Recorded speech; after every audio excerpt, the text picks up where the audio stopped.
भाई साहब आज ये वीडियो बहुत लंबा होने वाला है क्योंकि 25 खबरें हैं और एक भी खबर को छोड़ा नहीं जा सकता। दोस्तों बॉलीवुड दिन भर के नए एपिसोड में आपका स्वागत। लेकिन आज की पहली खबर है फिल्म सलवार और डंकी की क्लैश के बारे में। उम्मीद करता हूं कि आप सभी इन दोनों फिल्मों का ट्रेलर देख चुके हो। ये दोनों ही फिल्में क्रिसमस पर साथ में रिलीज होने वाली है और प्रभास शाहरुख खान को टक्कर दे रहा है।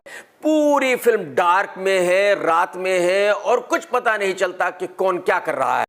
जहां डंकी का ट्रेलर बहुत बढ़िया है, बहुत ही इमोशनल है, वहीं फिल्म सलवार का ट्रेलर बहुत ही खराब है। शाहरुख खान का बहुत ही जबरदस्त क्रेज है पब्लिक में, शाहरुख खान का स्टारडम एकदम पीक पर है। फिल्म सलवार के लिए इससे भी ज्यादा प्रॉब्लम की बात यह है कि आज की तारीख में शाहरुख खान का डंका बज रहा है। तो इसका मतलब यह हुआ कि हिंदी बेल्ट में फिल्म सलवार का चलना मुश्किल ही नहीं नामुमकिन है। साउथ में यह फिल्म कितना बिजनेस करेगी मैं नहीं कह सके। तो जैसा कि दोनों फिल्मों के ट्रेलर को देखकर लग रहा है कि भाई जहां डंकी एक बहुत अच्छी फिल्म है वहीं सलवार एक बहुत ही खराब फिल्म है। मेरे ख्याल में इस फिल्म के बाद प्रभास का हिंदी बेल्ट में क्रेज बिल्कुल खत्म हो जाएगा। तो कहने का मतलब यह है कि जो फिल्म सलवार के निर्माता हैं वो एक बहुत बड़ी गलती कर रहे हैं और प्रभास भी बहुत बड़ी गलती कर रहा है। दोस्तों आज की दूसरी खबर है दीपिका और ऋतिक की फिल्म फाइटर के बारे में। यानी कि एक तरह से आप ये कह सकते हैं कि इस फिल्म का प्रमोशन चालू हो गया है। एक पोस्टर ऋतिक का रिलीज किया गया है और एक पोस्टर दीपिका का रिलीज किया गया। इसका मतलब यह हुआ कि इस फिल्म को 500 करोड़ रुपए का बॉक्स ऑफिस करना ही होगा हिट होने के लिए। लेकिन आपका यह जानना जरूरी है कि इस फिल्म का बजट है 400 करोड़ रुपए। मुझे पता नहीं आप में से कितने लोग जानते हैं कि ऋतिक बेचारा टकला हो चुका है और आलिम भाई उसको बहुत बढ़िया बढ़िया विग्स पहनाते हैं। दीपिका का पोस्टर भी अच्छा दिख रहा है और ऋतिक का पोस्टर भी बढ़िया दिख रहा है। ऋतिक ने बहुत ही बढ़िया विग पहनी। मेरे ख्याल में कुछ दिनों के बाद टीजर आएगा, फिर उसके बाद ट्रेलर आएगा, तो बाकी बातें तो तभी होंगी इस फिल्म के बाद। तो इस पोस्टर में जो विग पहनाई गई है वो बहुत ही बढ़िया है और बहुत ही अच्छा दिख रहा है। आज की तीसरी खबर है फिल्म एनिमल के बारे में, जिसने बॉक्स ऑफिस पर धूम मचाई हुई है, जो रोके से नहीं रुक रही है। इसका मतलब यह हुआ कि पहले वीक का बिजनेस होगा 300 करोड़ रुपए से ज्यादा का, यानी कि यह फिल्म एक ब्लॉकबस्टर फिल्म हो चुकी है। इस फिल्म का वीकेंड बिजनेस हुआ था 175 करोड़ रुपए और ट्यूसडे को भी इस फिल्म ने बहुत बढ़िया बिजनेस किया 35 करोड़ रुपए का। और भाई साहब मंडे को भी इस फिल्म ने जबरदस्त बिजनेस किया 40 करोड़ रुपए का की है। और इसका मतलब यह है कि यह फिल्म 500 करोड़ रुपए का बॉक्स ऑफिस तो 100% करेगी।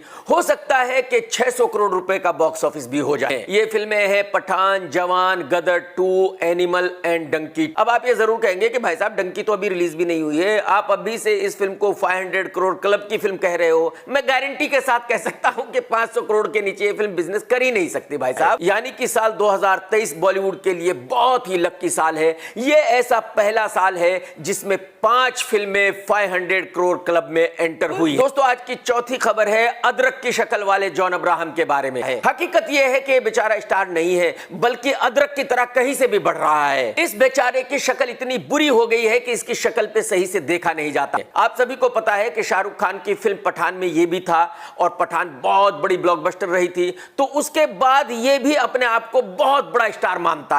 भाई साहब इस बेचारे की 5 फिल्में बनकर तैयार पड़ी हुई हैं और कोई कबाड़ी रद्दी के भाव में भी किसी फिल्म को खरीदने के लिए तैयार नहीं। यानी कि 500 करोड़ रुपए दांव पर लगे हुए और ये 500 करोड़ रुपए गटर में चले जाएंगे। और भाई साहब जॉन अब्राहम के स्टारडम को देखते हुए मैं ये गारंटी के साथ कह सकता हूं कि जिन निर्माताओं ने जॉन अब्राहम की ये फिल्में बनाई है उनको खुद ही इन फिल्मों को रिलीज करना होगा और ये फिल्में सुपर डुपर डिसास्टर हो जाएंगी। और भाई साहब आप ये मत समझ लेना कि भाई ये 5 फिल्में छोटी मोटी फिल्में होंगी। जी नहीं, बिल्कुल नहीं। इनमें से किसी भी फिल्म का बजट 100 करोड़ के नीचे नहीं है। दोस्तों आज की 5वीं खबर है फिल्म सलवार के डायरेक्टर प्रशांत नील के बारे में। इस डायरेक्टर की 2 और एक्टरों ने फिल्में साइन करके रखी और एक फिल्म साइन की हुई है यश ने, जो KGF 2 का हीरो है। एक फिल्म साइन की हुई है जूनियर NTR ने। तो फिर ये दोनों ही फिल्में चालू हो जाएंगी और अगर फिल्म सलवार ना चली तो फिर ये दोनों ही फिल्में बंद हो जाएंगी। ये दोनों ही फिल्में कभी नहीं बने, लेकिन ये दोनों ही फिल्म सलवार का इंतजार कर रहे हैं। तो एक्चुअली हकीकत यह है कि अगर फिल्म सलवार बहुत बड़ी हिट हो गई। दोस्तों आज की 6ठी खबर है KGF 2 के हीरो यश के बारे में। लेकिन आज यश अपनी अगली फिल्म के नाम का ऐलान करने वाला। आप सभी को पता है कि KGF 2 को रिलीज होकर तकरीबन 3 साल हो गए हैं और अभी तक इस लड़के ने किसी दूसरी फिल्म का ऐलान नहीं किया। यानी कि इस लड़के ने यह डिसाइड नहीं किया कि अगली फिल्म इसकी कौन सी हो। दोस्तों आज की 9th खबर है सन्नी देओल साहब के बारे में। आप सभी को पता है कि सन्नी देओल साहब की गदर 2 बहुत बड़ी हिट रही, लेकिन उसके बावजूद भी बॉलीवुड में कोई भी उनके साथ काम करने के लिए तैयार नहीं है। उनको कोई भी फिल्म देने के लिए तैयार नहीं है। आप भी ये वीडियो देखिए और अंदाजा लगाइए कि ये कितना खतरनाक हो सकता था।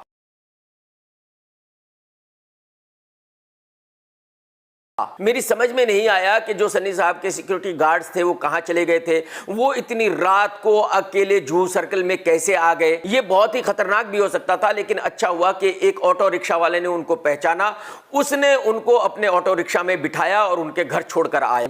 और शायद यही वजह है कि वो थोड़े डिस्टर्ब हैं। तो एक्चुअली उनको जुहू सर्कल पर रात को देखा गया कि वो पीकर फुल टुन थे और अकेले घूम रहे थे। मेरे ख्याल में ये बहुत ही खतरनाक हो सकता था।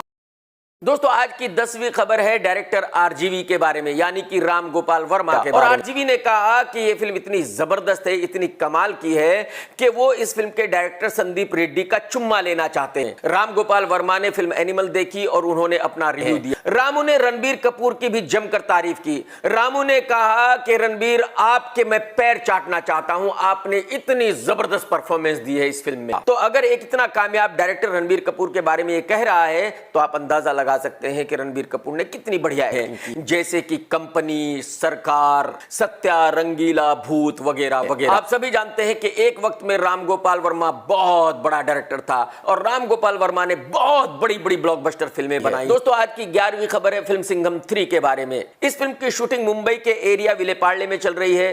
तो कुछ वक्त तक फिल्म की शूटिंग को रोका गया और जब उनकी आंख तकरीबन ठीक हो गई फिर से शूटिंग चालू की। अजय एक फाइट सीक्वेंस में हिस्सा ले रहे थे और उनकी आंख में चोट लग गई थी। इसमें रणवीर सिंह है, इसमें टाइगर है, इसमें अक्षय है, इसमें अजय है, इसमें दीपिका है, इसमें कैटरीना है, अर्जुन कपूर है और भी ना जाने कितने एक्टर हैं। मैं आपको ये बता दूं कि इस फिल्म की स्टार कास्ट बहुत बड़ी है, मतलब इसको असली मल्टी स्टार कास्ट फिल्म कहा जा सकता है। इस फिल्म का बजट भी बहुत बड़ा है, तकरीबन 500 करोड़ रुपए है। तो जाहिर सी बात है इस फिल्म को भी कम से कम 500 करोड़ रुपए का बॉक्स ऑफिस करना ही पड़ेगा हिट होने के लिए। मैं तो सीरियल नहीं देखता इसलिए मैं इस लड़के को नहीं जानता, लेकिन एक कोई टीवी एक्टर है जिसका नाम है भूपेंद्र सिंह। दोस्तों, आज की 12th खबर एक टीवी एक्टर के बारे में है। हालांकि मैं टीवी एक्टरों के बारे में बात नहीं करता, लेकिन यह खबर ऐसी है कि आपको बताना जरूरी है। इसका झगड़ा अपने पड़ोसी से हो गया।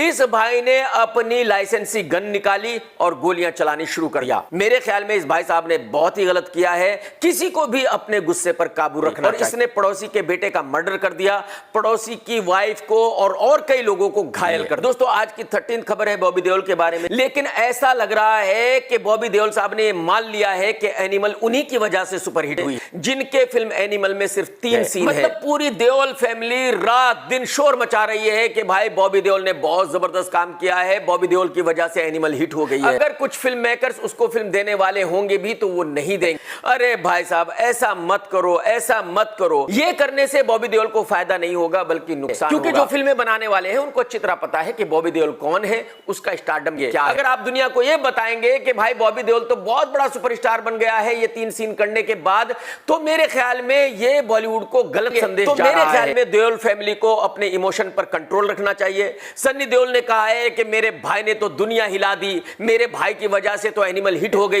तो अगर आप उनको ये बताओगे कि देखो भाई बॉबी देओल तो बहुत बड़ा सुपरस्टार है, तो जाहिर सी बात है वो बहुत बड़ा सुपरस्टार मानकर बॉबी देओल को काम नहीं। मेरे ख्याल में ऐसी बातें करने से कोई फायदा नहीं। धर्म जी ने भी कहा है कि भाई मेरे बेटे ने तो कमाल कर दिया, मेरा बेटा बहुत ही टैलेंटेड है, मेरे बेटे की वजह से ही एनिमल हिट हो गई। दोस्तों, आज की 14th खबर है अंकिता लोखंडे के बारे में, जो आजकल बिग बॉस में है। उसको पता है कि भाई उसका हस्बैंड घर में है, लेकिन अगर उसके बारे में बात करेगी तो भी कोई टीआरपी नहीं मिलेगी, और हर 2-4 दिन के बाद एक दफा सुशांत सिंह के बारे में बात करती ही रहती है टीआरपी के लिए। और मैं आपको ये बता दूं कि अंकिता को लेकर सुशांत और मेरे बीच में कम से कम 2 घंटे बात हुई थी। जो कुछ भी अंकिता कह रही है वो बिल्कुल झूठ है, सरासर झूठ है, लेकिन अगर वो सुशांत सिंह के बारे में बात करेगी तो टीआरपी खूब मिलेगी। आज की 15th खबर है आमिर खान साहब के बारे में है, और आमिर पिछले काफी दिनों से चेन्नई में है क्योंकि उनकी मां का वहां इलाज चल रहा है।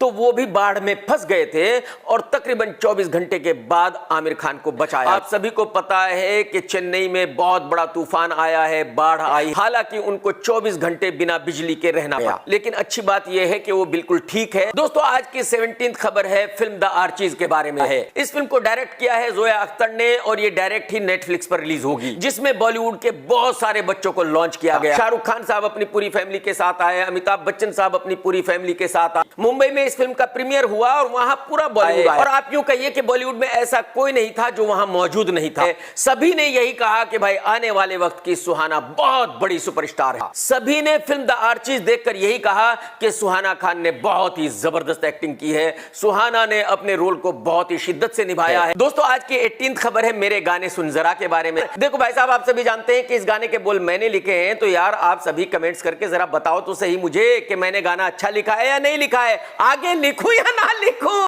उम्मीद करता हूं कि आपने सुना होगा, आपको वीडियो पसंद आया होगा। अगर नहीं सुना तो सुन लो यार, तो जाहिर सी बात है आपको आवाज तो पसंद आएगी ही आएगी। और भाई साहब इस गाने को गाया है बॉलीवुड के नंबर 1 सिंगर सोनू निगम ने। दोस्तों आज की 19th खबर है मूंछों वाली एक्ट्रेस, सुपारी खाकर डायलॉग बोलने वाली रश्मिका के बारे में। और किसी को भी इसकी एक्टिंग पसंद नहीं आ रही है। आप सभी को पता है कि ये लड़की फिल्म एनिमल में है। जो भी फिल्म देख रहा है वो यही पूछ रहा है कि भाई साहब ये लड़की कर क्या रही थी, ये लड़की फिल्म में क्यों है। रश्मिका को एक और तेलुगु फिल्म मिल गई है जिसका नाम है द गर्लफ्रेंड, लेकिन लोग क्या कहते हैं इससे रश्मिका को कोई फर्क नहीं पड़ता है। मैं गारंटी के साथ कह सकता हूं कि रश्मिका इस रोल को बहुत ही अच्छे से निभाएगी, शिद्दत से निभाएगी फ्रेंड। और रश्मिका ने इस फिल्म की शूटिंग हैदराबाद में शुरू कर दी है क्योंकि उनको इस फील्ड में बहुत ज्यादा एक्सपीरियंस है। दोस्तों आज की 20वीं खबर है ऋतिक रोशन की फिल्म फाइटर के बारे में। सुना यह जा रहा है कि फिल्म फाइटर में कोई भी हीरो कैमियो करने के लिए तैयार नहीं है। आप सभी को पता है कि बॉलीवुड में जितनी भी ऐसी बड़ी फिल्में बनती है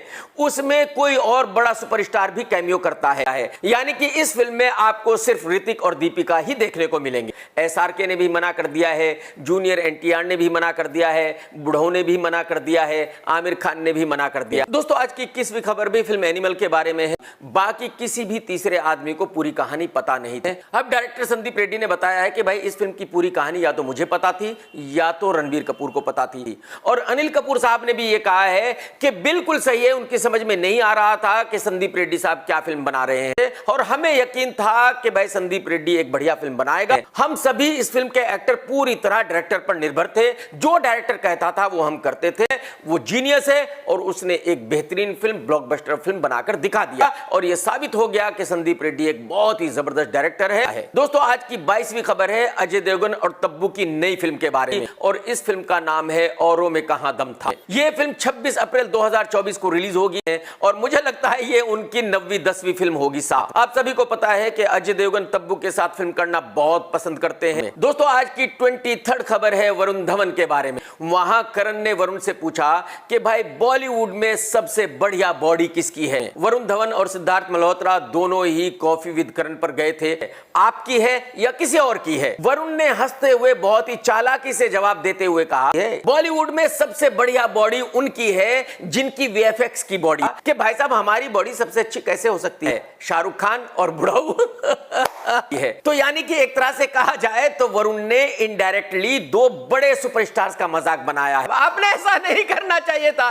इतने बड़े पंगे नहीं लेने चाहिए भाई साहब आपने। वरुण भाई देखो आपने जो भी कहा वो ठीक है, लेकिन सबको समझ आ जाएगा भाई साहब। दोस्तों अगर आपने अब तक मेरा चैनल सब्सक्राइब नहीं किया तो कर लो और घंटी नहीं दबाई तो जरूर दबाना। और भाई साहब कमेंट्स करके जरूर बताना कि एपिसोड आपको कैसा लगा। और भाई साहब अगर आपने ये वीडियो देखा है तो लाइक करना बिल्कुल मत भूलिएगा। टेक केयर दोस्तों, tata bye bye, love you, जय हिंद, वंदे मातरम, सत्यमेव जयते।